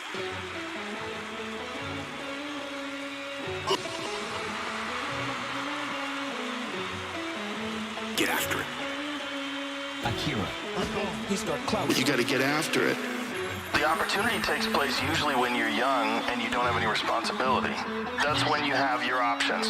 Well, your options are severely limited the more you gather responsibilities. Get after it. Like, if I had to, as a 51-year-old father of 3, married man, pays taxes, has a house and a mortgage and a business and all that jazz. If I had to quit everything now and struggle the way I struggled as a stand-up comedian, it would never work. The only way I could be this person now is if I took that chance when I was 21, when I was dead broke and had my cars repossessed and all that stuff. That's the only way you ever get where you want to go. You have to take a path that's dangerous. Take a path that's dangerous. The only way you ever get where you want to go. You have to take a path that's dangerous. Take a path that's dangerous. The only way you ever get where you want to go. You have to take a path that's dangerous. Take a path that's dangerous. The only way you ever get where you want to go. You have to take a path that's dangerous. Take a path that's dangerous. And most people want to take the safe path. And the safe path leaves you stuck in quiet desperation. Almost every time. It's hell. It's hell. You're selling insurance or some other shit that you care zero about. It's hell. It's hell. It's hell. The only way you ever get where you want to go, you're gonna take a path that's dangerous. Take a path that's dangerous. The only way you ever get where you want to go, you have to take a path that's dangerous. Take a path that's dangerous. The only way you ever get where you want to go, you have to take a path that's dangerous. Take a path that's dangerous. The only way you ever get where you want to go, you have to take a path that's dangerous. Take a path that's dangerous. The way you can change is you have to put aside enough money to give yourself a window. And then you have to have a plan. And you have to spend all your waking hours outside of whatever shit job you do planning your escape. And you have to come to the realization very clearly that you fucked up and you got yourself stuck. So whatever you're doing, you have to do it like your life depends on it. And whether it is you're trying to be an author and you're working 8 hours a day plus commuting plus family responsibilities or whatever time that you have to attack like you're trying to save the world. You're trying to save your life. You don't want to drown. That 1.5 hours a day that you have to write, god damn, you better be caffeinated and motivated. You gotta go. You gotta get after it. Get after it. You gotta go. You gotta get after it. Get after it. The only way you ever get where you want to go, you have to take a path that's dangerous. Take a path that's dangerous. The only way you ever get where you want to go, you have to take a path that's dangerous. Take a path that's dangerous. The only way you ever get where you want to go, you have to take a path that's dangerous. Take a path that's dangerous. The only way you ever get where you want to go, you have to take a path that's dangerous. Take a path that's dangerous. The only way you ever get where you want to go, you gotta take a path that's dangerous. Take a path that's dangerous. The only way you ever get where you want to go, you gotta take a path that's dangerous. Take a path that's safe. The only way you ever get where you want to go, you gotta take a path that's dangerous. Take a path that's dangerous. The only way you ever get where you want to go, you have to take a path that's dangerous. Take a path that's dangerous. Oh, you gotta have discipline. Most people don't have those things. Most people don't understand what it's like to really go for something and to know that the consequences of not doing that are horrific.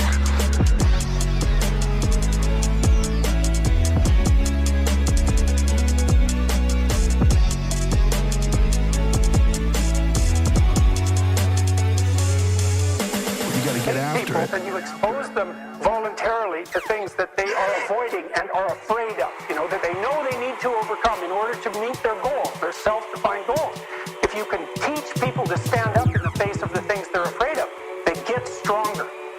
And you don't know what the upper limits to that are, because you might ask yourself, like, if for 10 years, if you didn't avoid doing what you knew you needed to do, by your own definitions, right, within the value structure that you've created, to the degree that you've done that, what would you be like? What would you be like? What would you be like if you stopped wasting time? What would you be like? What would you be like? What would you be like if you spoke your mind? What would you be like? There are remarkable people who come into the world from time to time, and there are people who do find out over decades-long periods what they could be like if they were who they were. If they spoke their being forward. And they get stronger and stronger and stronger, and we don't know the limits to that. We do not know the limits to that. And so you could say, well, in part, perhaps the reason that you're suffering unbearably can be left at your feet, because you're not everything you could be, and you know it. You know it. You know it. Because you're not everything you could be, and you know it. You know it. You know it. Hey, what would you be like? What would you be like if you start wasting time? What would you be like? What would you be like? What would you be like if you spoke your mind? What would you be like? And of course, that's a terrible thing to admit, and it's a terrible thing to consider, but there's real promise in it, right? It means that perhaps there's another way that you could look at the world and another way that you could act in the world. So what it would reflect back to you would be much better than what it reflects back to you now. Imagine that many people did that. We've done a lot as human beings. We've done a lot of remarkable things, and I told you already. Today, for example, about 250,000 people will be lifted out of abject poverty. We're lifting people out of poverty collectively at a faster rate that's ever occurred in the history of humankind by a huge margin. So there's inequality developing in many places, and you hear lots of political agitation about that. But overall, the tide is lifting everyone up, and that's a great thing. We have no idea how fast we can multiply that if people got their act together and really aimed at it. If people got their act together and really aimed at it. Yeah. What would you be like? What would you be like if you stopped wasting time? What would you be like? What would you be like? Yeah. What would you be like if you spoke your mind? What would you be like? What would you be like if you stopped wasting time? What would you be like? What would you be like? What would you be like if you spoke your mind? My experience is with people that we're probably running at about 51% of our capacity. I often ask how many hours a day you waste or how many hours a week you waste. The classic answer is something like 4 to 6 hours a day. Inefficient studying, watching things that not only do you not want to watch, that you don't even care about, that make you feel horrible about watching after you're done. That's probably 4 hours right there. Well, that's 25 hours a week. It's 100 hours a month. That's 2.5 full work weeks. It's half a year of work weeks per year. You're wasting $50,000 a year, and you are doing that right now. And so if your life isn't everything it could be, you could ask yourself, what would happen if you just stopped wasting the opportunities that are in front of you? You'd be, who knows how much more efficient, 10 times more efficient, 20 times more efficient. You have no idea how efficient people get. It's completely, it's off the charts. Yeah, what would you be like? What would you be like if you stopped wasting time? What would you be like? What would you be like? What would you be like if you spoke your mind? What would you be like? What would you be like?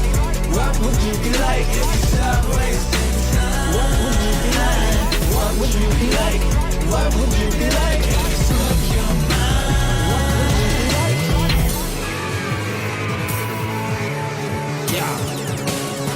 Yeah. Well, and if we all got our act together collectively, and stop making things worse, because that's another thing people do all the time. Not only do they not do what they should to make things better, they actively attempt to make things worse because they're spiteful or resentful or arrogant or deceitful or homicidal or genocidal or all of those things all bundled together in an absolutely pathological package. If people stop really, really trying just to make things worse, we have no idea how much better they would gift just because of that. So you might say, well, what would happen if you abided by your conscience for 5 years? What sort of position might you be in? What would you be like? What would you be like? Stop wasting time. What would you be like? What would you be like? What would you be like if you spoke your mind? What would you be like? What would you be like if you stopped wasting time? What would you be like? What would you be like? What would you be like if you spoke your mind? What would you be like? Oh!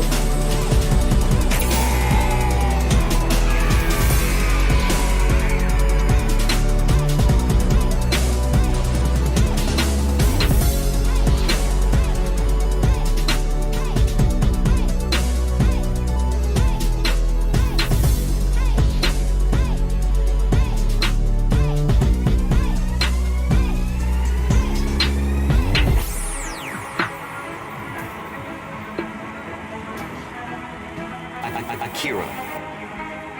Well, you gotta get after it. Get after it. Get after it. Down below there, we have the shadow, as Jung calls it. It's like the blind spot for ego. That about yourself, of which your ego is completely unconscious, of which it has no knowledge whatsoever. This shadow, in Jung's terminology, corresponds almost precisely to the Freudian unconscious. The Freudian unconscious is constituted of repressed experiences, repressed shocks. And it is these shocks that have set up the slant, the posture, the structuring attitude of the individual to life. It's these that constitute the personal unconscious. The shocks that will have upset and transformed the life experience of one person will not be precisely the same as those that will have done so for another. And so the shadow is the order of what Jung calls the personal unconscious. On the other hand, the self is a function of the biology of the body. We have two things here. We have a basic human biology, and we have then a system of individual experiences, both in the unconscious realm. It's out of those centers that dreams come, that dreams come, that dreams come. It's out of those centers that dreams come, that dreams come, that dreams come. Hey. And dreams, of course, will be primarily personally oriented. They will have come from the shadow system mostly, but the shadow system rests on the deeper ground. When we come to myths, the imagery is out of the general system. And Jung speaks of two orders of dream. There'll be one order of symbols that you can interpret by personal association, the free association technique that Freud uses. But there will be then other images in your dreams at certain critical moments in your life that you cannot interpret through personal associations. They will be strictly mythological in their character. On the other hand, you can have dreams that have to do with personal experiences that are quite peculiar to yourself. And these Jung calls the smaller or little dreams, and the others the big dreams. Often big dreams occur in technicolor. It's out of those centers that dreams come, that dreams come, that dreams come. It's out of those centers that dreams come, that dreams come, that dreams come. It's out of those centers that dreams come, that dreams come, that dreams come. It's out of those centers that dreams come, that dreams come. That dreams come.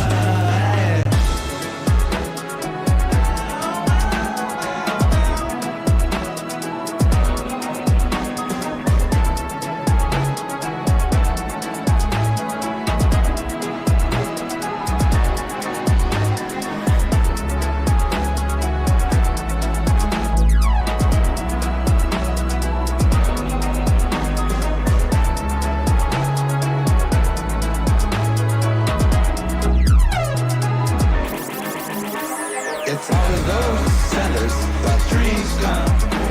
That dreams come. That dreams come. It's out of those centers that dreams come. That dreams come. That dreams come. It's out of those centers that dreams come. That dreams come. That dreams come. It's out of those centers that dreams come. That dreams come. That dreams come. When you were given the VFW award recently, and you were listening to people that had impacted you, and you got to your mom, you couldn't even speak. Yeah. It almost chokes me up now. So I get the VFW award for the Americanism Award for military service and giving back. I'm as human can be. That's why what you see is what you get. At that moment when I was giving my speech, and I thanked my uncle for being there, and I got to my mom, it wasn't just about her. It was, I know what she went through, I know what I went through, and we got knocked down so much. I had a moment in front of all these great American heroes where I had a chance, it was like so fast, it went through me like lightning, of I can't believe I'm here. I can't believe I'm getting an award like this. That kid who was in the fetal position the majority of his life, and so much the fact that my body and my hip flexors are tight to this day, that even though I was standing erect, my mind was in the fetal position. And when I looked out amongst all those people, it was a sense of pride that I can't even explain. It's the moments of 3 hell weeks. It's the moments of in that room by myself studying for hours and hours and hours, trying to catch up with all the kids who are above me. It's just those moments, like the real, raw moments of life that was like, boom, hit me, and we're gone. But I was like, I did that, overcame that shit. You know, it's like, this is power behind all that shit. And that's the feeling I was looking for in my life. I found it. It wasn't money, it wasn't awards, it was that feeling I have right now. The feeling I'm about to break down, but it's not of like, oh my God, I'm upset. It's like I worked myself so hard that I turned a person this fucked up into this motherfucker right here. Not off of reading a fucking book off a theorist. Off of going to work on myself and saying, I don't know how to do this, but I know that to get over there to that fucking side, I gotta grind myself into a fucking fine powder. And I did it. I did it off a sure will. And very few people will know how that feels. Very few.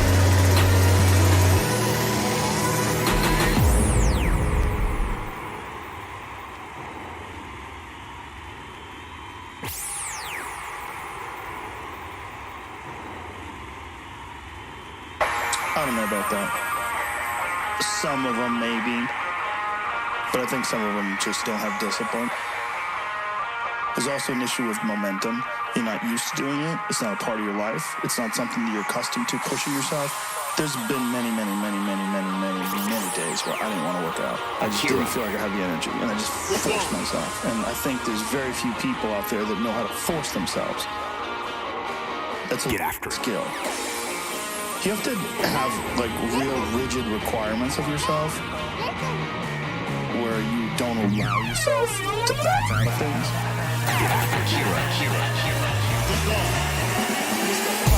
Do something. Hey, do something. Do something. Do something. Do something. Do something. Do something. Excuses are a giant part of the problem. It's not simply a physical health issue. There's also also mental aspects of it, and discipline's a big one. I just know way too many people who are weak mentally. I can't just chalk it off to only the way they physically feel. Because I felt like shit 100 times, and then I worked out, and then I felt way better. It's just a fact of life. That's real. Do something. Do something. Do something. Do something. Do something. Do something. People don't know how to do Do that. something. Come on. Hey. Get in your car, sit down, drive to the office, Sit down. Go to the lunch, sit down, go to the board meeting, sit down, get in your car, sit down, get home, sit down, then go to the gym. Fuck off. It's one thing if someone has a legit physical issue, but there's a lot of people who do not. They just have poor diet choices, they have a sedentary lifestyle, and they have the momentum of this sedentary lifestyle that's holding them back. They're accustomed to being lazy. But you gotta get after it. You don't have to do a lot, you just have to do something. You walk up hills, you jump a little rope, you take a little tiny kettlebell, you do a couple cleans and presses, you do a few push-ups, you do a few sit-ups, you get your blood pumping, you're moving, you're alive. To say you don't have enough energy to exercise, that is crazy to say. Can you walk to the fucking refrigerator? Yes. Get after well, you can exercise. Do something. Do something. Do something. Do something. Do something. Do something. Do something. Do something. You don't have to do anything crazy. Just walk around the block. There's 80-year-old ladies who take yoga with me. They're fucking really old. And they're in there. They're going after it. They can easily say, I don't have the energy to do that. But they don't. It's a mental attitude. They make a decision. You don't have to kill yourself. You don't have to go to a CrossFit class and try to do the workout of the day. You don't have to go nuts. You don't have to do that. But you have to do something. Just get your blood moving. Your body has requirements. It wants to move. It wants to move. And when it does, you feel better. But people like to give themselves this excuse. I do not have the energy to do this. Whatever. If you decide that, that's true. But if you watch a motivational video, there's 100 of them on YouTube. Thousands of them. You go watch one, you get fired up, you're like, fuck it, I'm gonna jump some rope. You jump some rope, do something, do some push-ups, do something. You feel better. Do something. Do something. Do something.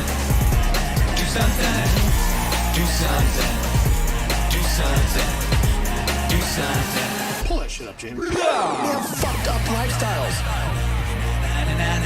The human body is not designed to sit down all day. And it's certainly not designed to be stuck in traffic and be in an office and just be in front of a fucking computer monitor watching your soul get sucked through the LCD screen. It's crazy. We gotta be really careful with just the way we describe things. It's like to say, I don't have the energy to do something. Stop. Get after it. You gotta get after it.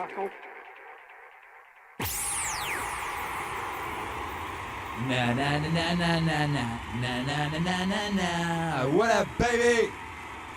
Bones over Baghdad vibes. Bones over Baghdad. Shoop shoop shoop doop doop doop.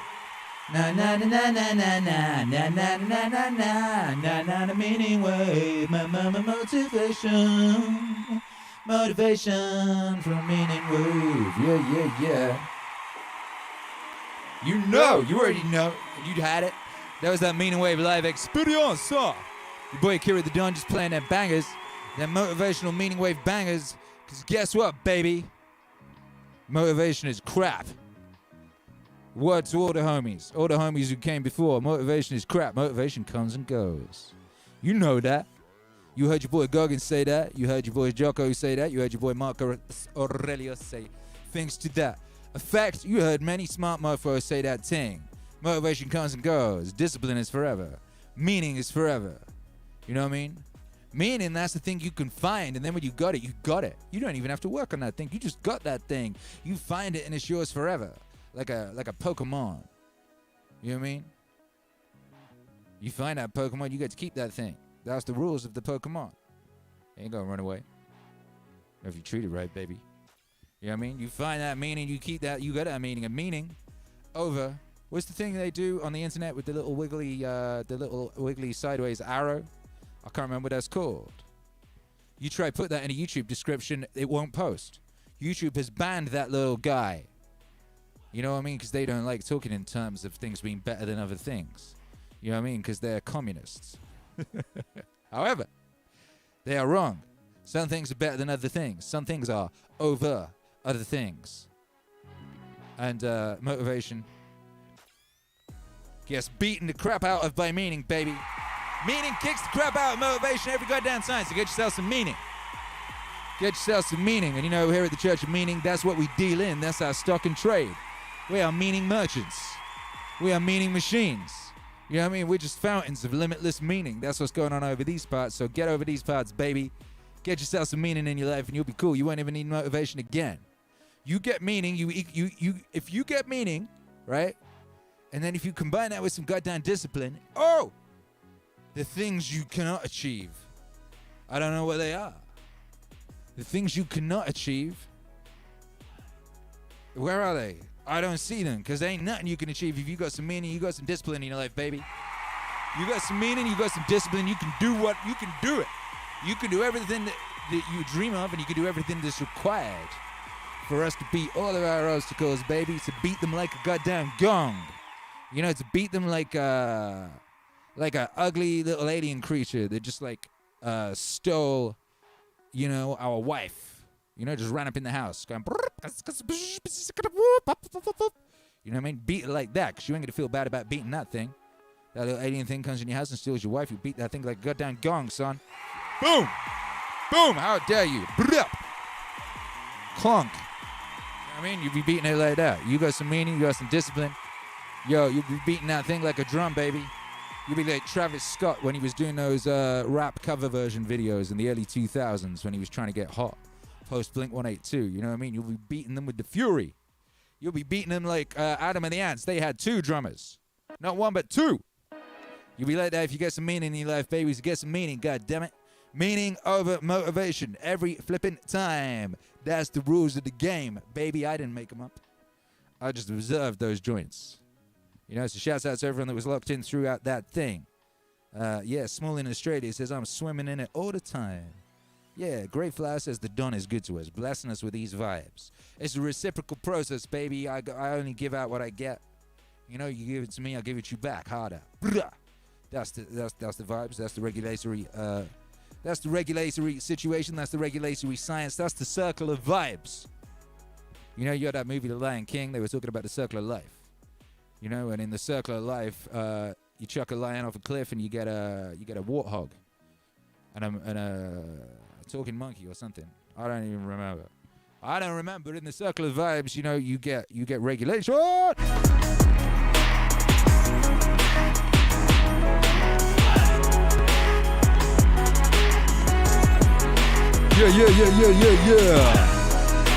Sheila Ferreira says, I listened to JRE's interview with Michael Yo. Joe's a big fan of Hunter, Bukowski, Jocko, and Goggins. Why the flick haven't you been on there yet?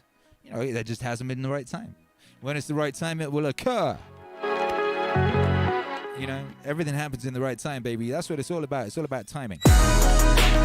Timing is everything. Yeah.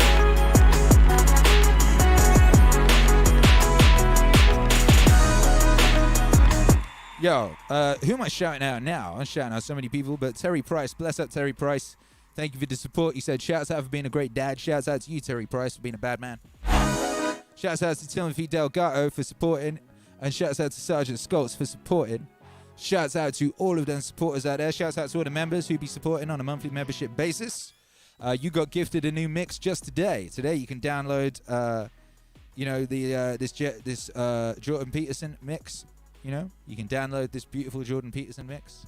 It's got a beautiful sleeve that I made with my fair hand. That one. Also that one. I used them both. You can download that on the members tab today if you're a member of the channel. God bless. Also if you're a patron. Shouts out to all the patrons. Shouts out to all the supporters of these epic activities. Yes. Yeah. The Triode said Akira's JBP interview was fantastic. Thank you, The Triode. I've never heard it, but I hear it's got clout. Yeah. Andrew Komaromi says, Akira the Don, do you wear that shirt to remind you of your mum? No, I wear it because it's sick. But I made it in tribute to my mum because it's like this. We used to have this painting in the house, and it was my mum's favorite painting. So I made it into a shirt, and I wear it because it's vibes. Because it's a regulatory masterpiece of vibes. Look at it. Oh, you can get yourself one of these today at meaningwave.com. Yes, you can. You can get all sorts of fly garments at meaningwave.com. New collection coming very soon, so the older joints will go, so get them while you can, baby. And speaking of getting it while you can, let's check in on that campaign. Someone hit me up today. They said, Akira, will we be able to buy the Alan Watts vinyl, the JOCKOWAVE 6 vinyl? Will we be able to buy it after the campaign ends? I said, my guy, I don't know. That's the truth, Roof. That's the facts, Jack. Because the way it's working is, you know, we're this way. We can see how many people actually want it. And we can get the money to order it. And then we order the amount that people want, right? So X amount of people order it during this pre-order stage. That's basically how many we'll order. You know, we'll order a few more, but not too many more. I can't be stuck with piles of boxes in the house. I ain't got room. You know what I mean? Plus, I'm on the move, you know? I might have to maneuver. I can't be carrying loads of boxes. So, yeah, you know, you're guaranteed to get it if you order it now. After that fact, I don't know, baby. I can't guarantee nothing. You know what I mean? So you should get it while it's hot. You should get it right now, baby. Let's see how we're doing on this thing. We said we wanted to hit 130%. Tonight, we said that's what we wanted to do. That was the number we pulled out of the air. Let's see if we hit it. Yeah, we hit it, baby. Yo, we hit it like it stole our flipping milkshake. Yeah, we did. We punched it right in the face. We hit that 130%. Yeah, we did with 106 backers. You know what I mean? 7815 USD with 16 days to go. 16 days to get it. 16 days to get regulated and get them vibes cracking. Oh, my goodness. So that's fly. Shouts out to whoever did that. Shouts out to, who was that? That was like 3 people did that. 3 people regulated those vibes in that fashion. Shouts out to you. Ooh. That's regulatory. So, yeah, it's very exciting. We're going to get vinyl. It's going to be purple. And if we hit that next stretch goal, it's going to be gatefold and have a lyric book. What a time to be alive.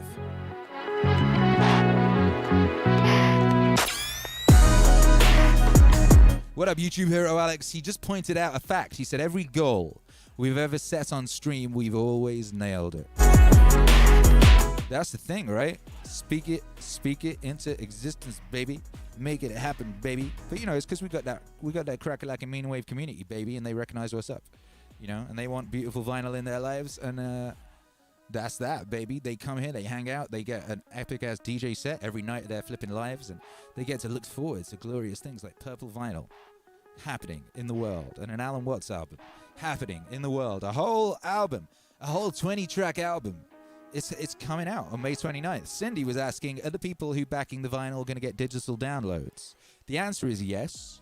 Hell yes, you will. It's not mentioned on there. I should have mentioned it. It's not very much room in the descriptions. But anyway, yeah, you will. Anyone who orders a vinyl will get a digital download. By Jove, they will. And that drops on May 29th. Savagery. Ooh. And yeah, Nick Kikio or Sissio, I don't know which one it is, says I wanted that beautiful vinyl, and that was that, baby. Make it happen, get it cracking. That's the way, that's the vibes. You know, that's what you do. Do you know why? Do you know why you do that, baby? You do that because you love yourself. You should love yourself because you're great. And if you don't love yourself, how are you ever going to love anyone else, baby? You got to do that. And there's a reason for that. There's a science behind it. Because you love yourself in terms of everything else. So you got to love yourself so that you can love everything else. Akira. It's that mutual thing. Oh! You love yourself in terms of what is other. In terms of what is other. You love vibes. Yourself in terms of what is other. In terms of what is other. Now, when you go deeply into the nature of selfishness, what do you discover? You say, I love myself, I seek my own advantage. Now, what is the self that I love? What do I want? And that becomes an increasingly ever-deepening puzzle. Now, I've often referred to this when you say to somebody else, I love you. It's always rather disconcerting to the person to whom you say that. If you imply that you love them with a pure, disinterested, and holy love, they automatically suspect it as being a little bit phony. But if you say, I love you so much I could eat you, that's an expression, it's a way of saying to a person, you attract me so much that I can't help it. I'm absolutely bowled over by you. I'm gone. And people like that. Then they feel they're really being loved, that it's absolutely genuine. But now, I love you so much I could eat you. Now what the devil do I want? I certainly don't want to eat the girl in the sense of literally devouring her, because then she'd disappear. But I love myself. And what is me? In what way do I know me? Well, it suddenly occurs to me that I know me only in terms of you. See, when I think of anything that I know and that I like, then it's always something that can be viewed as other than me. I can never get to look at me, real me. It's always behind. It's always hidden. And I really don't know it well enough to know whether I love it or not. Maybe I don't. Maybe it's an appalling mess. But certainly the things I do love and that I want from a selfish point of view, when I really think about them, they're all something else that's in a way outside me. You love yourself in terms of what is other, in terms of what is other. You love yourself in terms of what is other, in terms of what is other. Now we saw that there is a reciprocity, a total mutual interdependence between what we call the self and what we call the other. That's the warp and the woof.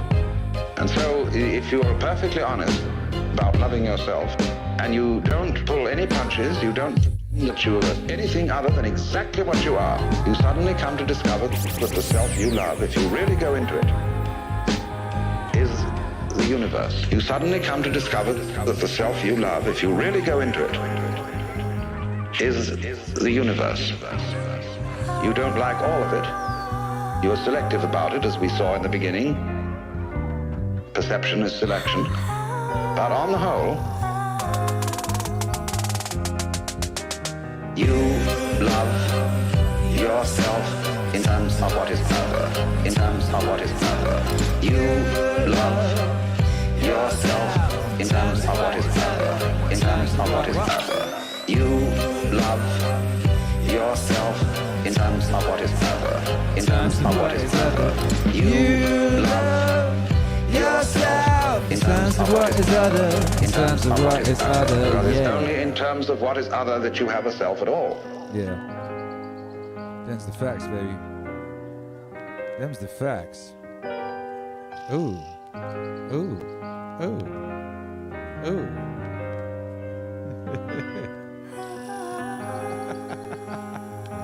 And off he goes. We had a little special guest appearance from Hercules on camera just there.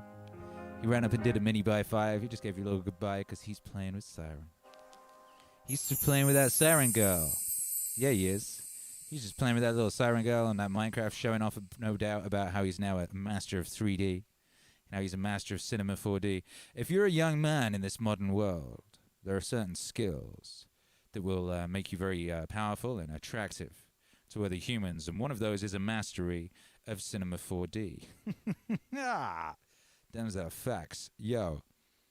DS Joiner says, let me put my mouth where you... What? Excuse me? Excuse me? What are you chatting about? What are you chatting about in my chat? That's some activities. Oh, my goodness. Cedrus Edge says, I recognize that palm. Do you? Where'd you recognize it from? My homie Wade Crescent gave it me for my birthday. He brought it around the other day. Yes, he did. It was a beautiful gift from a beautiful friend, and now it sits. And it was very, it's perfect, really, because I needed something to elevate my stream deck to a level where I could actually reach it. Remember last week it was down there? And I kept having to like reach over. It was very annoying. And now it's just there within tapping distance, and I can just tap it. And I can get that camera 3 cracking just like, boom. What up, camera 3? Hydration cam, let's drink.